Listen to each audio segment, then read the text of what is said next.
Time we are getting these inputs from the war zone.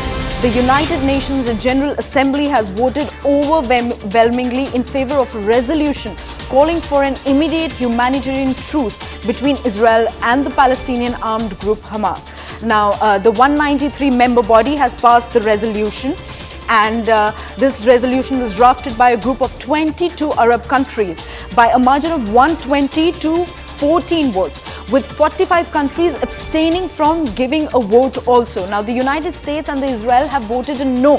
That means they voted against the resolution that was passed for an immediate need of humanitarian truce between the two states. Now, 120 votes were in favor, 14 have been voted against the resolution, and 45 abstained from voting. Now, these are the latest inputs that we are getting. Now, let's quickly take a look at some of the reactions on this.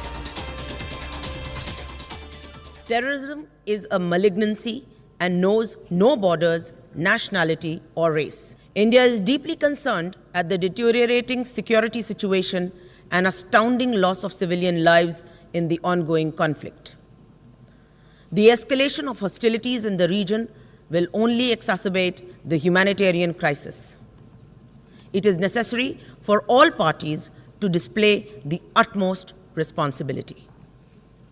Mr. President, India has always supported a negotiated two-state solution to the Israel-Palestine issue. For this, we urge the parties to de-escalate, eschew violence, and work towards creating conditions for an early resumption of direct peace negotiations.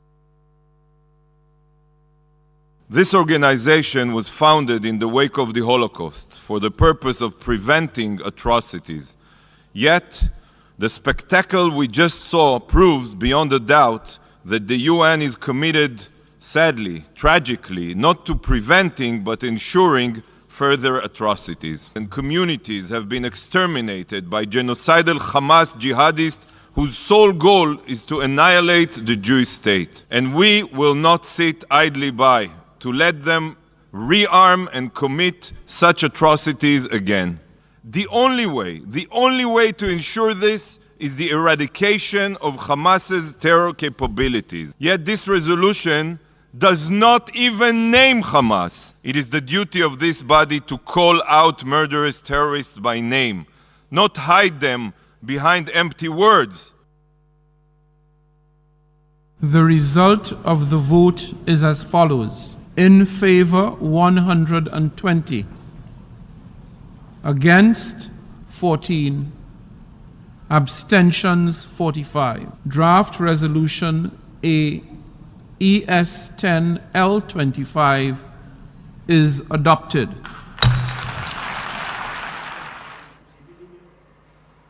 Well, joining us on the broadcast is our colleague Abhishek Jha. A very good morning, Abhishek.